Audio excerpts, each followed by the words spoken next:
Hello बच्चों, चलिए आज का हमारा प्रश्न है, यदि a बराबर एक्स वाई जेड और b बराबर 5 6 तो निम्नलिखित प्रत्येक को तीर आरेख द्वारा निरूपित कीजिए। अब हमें यहाँ से तीर आरेख द्वारा निरूपित करना है b क्रॉस a को। तो यहाँ से इस प्रश्न को करने हेतु तो हमारे पास यहाँ से हमारी मुख्य अवधारणा कार्य करेगी।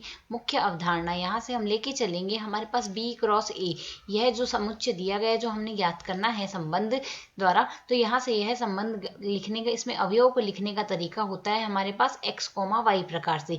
यहाँ से जो x होगा वह तो b का अवयव लिखा जाएगा और जो y होगा वह हमारे पास a का अवयव होगा। इस प्रकार से संबंध को परिभाषित किया जाता है। अब यदि प्रश्न के अनुसार देखें, हमें जो a समुच्चय दिया गया है वह तो हमें दिया गया है x y z, और साथ ही हमें यहाँ से जो b समुच्चय दिया गया है वह दिया गया है 5 6।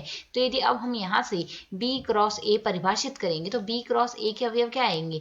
पहला अवयव तो हम b का लेंगे, जैसे हमने 5 ले लिया और 5 के साथ हम x का संबंध देख लेते हैं। इस प्रकार लिखा जा सकता है। ठीक इसी प्रकार 5 का संबंध y से, 5 का संबंध z से, यह हम लिख लेंगे। ठीक इसी प्रकार 6 और बचा है 6 का संबंध x से, 6 का संबंध आएगा हमारे पास y से, साथ ही 6 का संबंध आएगा हमारे पास यहाँ से z से। कुछ इस प्रकार b क्रॉस a हमारे पास लिखे जाएंगे। अब हमें तीर आरेख द्वारा लिखना है। तो तीर आरेख द्वारा यदि लिखते हैं, यहाँ से यदि हम समुच्चय b लिख दें और यहाँ से यदि समुच्चय a लिख दें, तो b समुच्चय में अवयव क्या क्या है।